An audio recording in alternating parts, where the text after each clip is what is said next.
Hello there, thank you for joining me for That's Just the Way It Is. I'm your host, BC. Today I want to send out a special, very special thank you for all you veterans out there.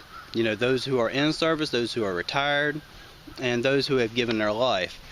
This video is for you. Now, we're going to go back a little bit because I'm going to talk a little bit about the history of how Veterans Day became Veterans Day.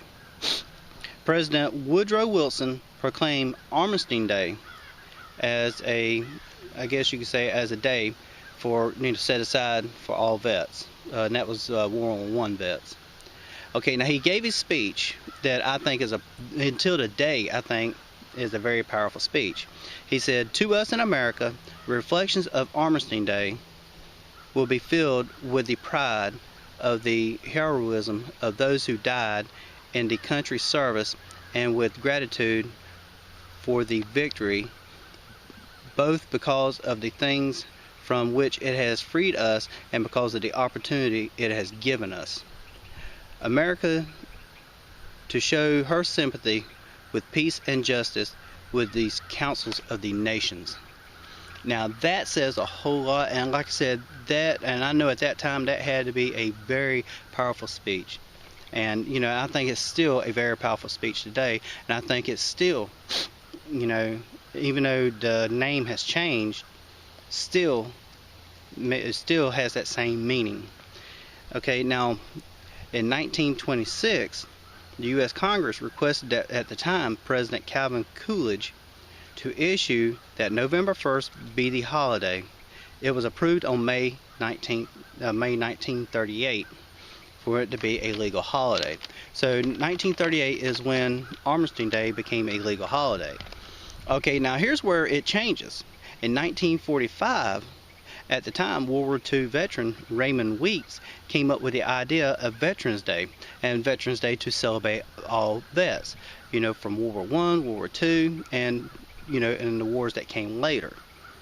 Now, he passed the idea to, at the time, General Dwight Eisenhower. Now, remember that name.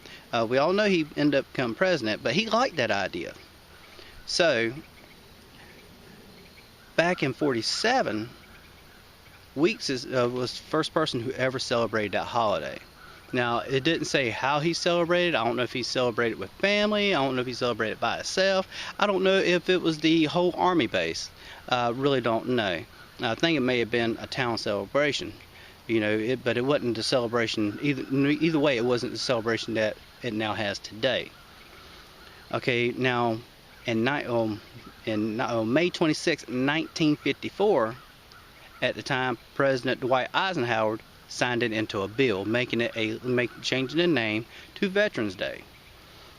Okay, now Mr. Weeks met Ronald Reagan back in 1985 to get the Progressive Citizenship Medal for the idea of the holiday. Now, I think that he did have a great idea. I think that, making one day for all vets was a great idea.